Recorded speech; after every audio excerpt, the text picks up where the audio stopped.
ტაბიძე არ მხოლოდ გენიალური პოეტი, არამედ ქართული პოეზიის უდიდესი რედაქტორი იყო. სნეულ საუკუნეში მოღვაწეობდა, თუმცა თავისი პოეზიით მან შეძლო დაიდეალებისთვის არსებობა დამტკიცა. გალაქტიონს 30 წლის ასაკში მიანიჭეს პოეტების მეფის წოდება. გამარჯვება მარტოობის განცდა უფრო მეტად გაუმძაფრა. უპირველესად მომანიჭეს დაფნა მეფეთა. იმ დღეს მოვიდა თეთრი თოვლი და მარტოობა. გავაღე კარი, თეთრი თოვლი შემომეფედა, მივხურე კარი, მარტოობამ დამისადგურა.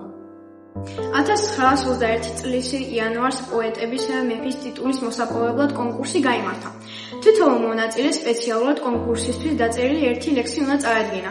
27 იანვარს გალაქტიონი პოეტების მეფედ აირჩიეს. მეფის გვირგვინი მიართვეს. ლექსისთვის პოეზია უპირველეს ყოვლისა. ის ჩვენთან ერთად ცხოვრობდა, ჩვენ შორის დადიოდა.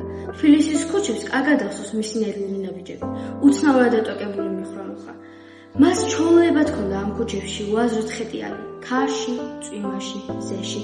უყვარდა გამლელების გაჩერება და მათთან საუბრის გავლა.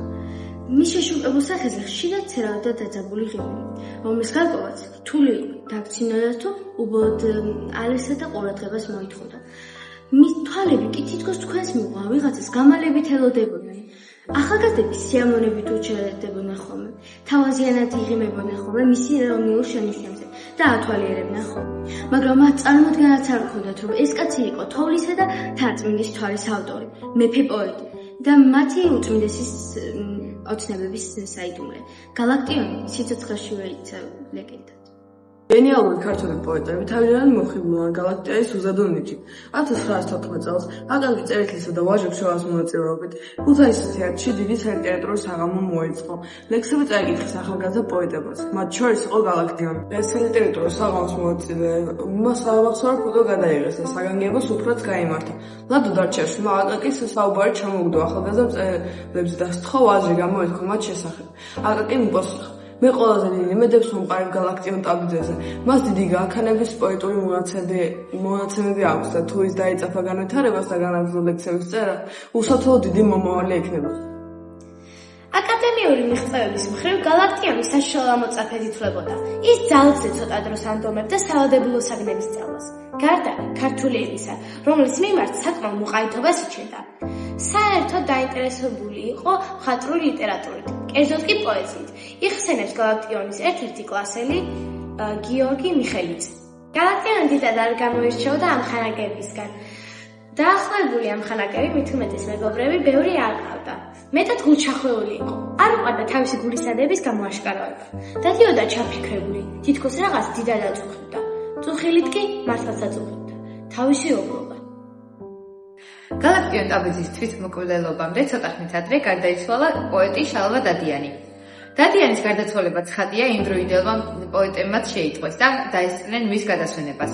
მათ შორის იყვნენ გალაქტიონ ტაბიძე, ირაკლი აბაშიძე, კონსტანტინე გამსახურდია და სხვა.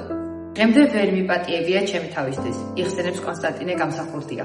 მე, ირაკლი აბაშიძე და სხვები სამკურნალო კომბინატში შევდიოდით. გალაქტიონი სავსებით მხიზელ, ფოიეს ერთ კუთხეში იჯდა.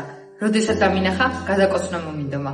მე ცივი უარით გავიცალე. შემეშილა, დიდხანს არ გამაჩეროს მეთქი. მხოლოდ ეს დამჩა სანანებლად მთელი ჩემი ცხოვრება, რომ მე არ მიყო შორს მჭვრეტლობა. ახლა როცა ამ სტრიქონზე შუა ღამე იწვის ნება, სიო სარკმლით მონაქროლი ველთა ზღაპარს მეუნება. თვარით ნაფეს არემარე, ვერ იცილებს ვერცხლის საბანს, სიუარხევს დაატოვებს ჩემს სარკმლის წინ იმენსამას. სამტრედისფერო ლურჯსვეტებით ისე არის დასერილი, ისე სავსე უხსნობებით, ვით რითმებით ეს წერილი. საიდუმლო შუქით არე, ისე არის შესურდული, ისე სავსე უხსნობებით, ვით ამღამეს ჩემი გული. დიდი ხნიდან საიდუმლოს მერცხმად გულში დავატარებ, არ მომშხავდებ ქვეყანა და ვის ნიავსაც კი არ ვაკარებ. რა იციან მეგობრებმა თუ რა ნაღლოს იტევს გული, არა არის მის სიღმეში საუკუნოდ შენახული. ვერ მომპარავს ნელქულის ფიქს წუთი წუთზე უამესი, საიდუმლოს ვერ მომტაცებს ქალის ხვევნა და ალექსი. ვერ ძილის დროს ნელი ოხვა და ვერც თასი ღვინით სავსე, ვერ მომპარავს რაც გულის მილ სიღმეში მოვათავსე.